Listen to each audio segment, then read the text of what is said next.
ఒక ఊర్లో చిన్ని అనే తెల్లటి చిన్న కోడి ఉండేది. అది చాలా చలాకీగా తెలివిగా ఉండేది. నేను పెద్ద కోడి అవుదామని ప్రతిరోజు చిన్న చిన్న పనులు నేర్చుకుంటుండేది.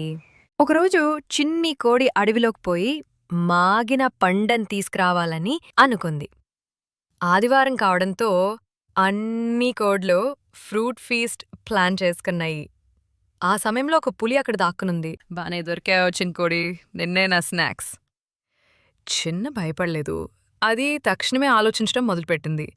ఒయ్యో పులిగారు, నన్ను తినకండి, నేను ప్రిన్స్ కోడిని, నన్ను తింటే రాజకీయం అవుతుంది. పులి కొంచెం ఆలోచించింది. ప్రిన్స్ కోడి?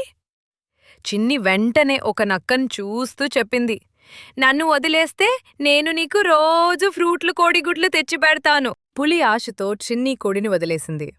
చిన్ని పారిపోయి తన మిత్రులతో కలిసి ఆ అడవికి వెళ్లే మార్గం మార్చేసింది. అక్కడ చిన్న కోడి అందరికి చెప్పింది, బలం లేకపోయినా తెలివిగా ఆలోచిస్తే పెద్దవాళ్ళని కూడా మోసగించొచ్చు. నీతి: బలం కాదు, బుద్ధి ముఖ్యము.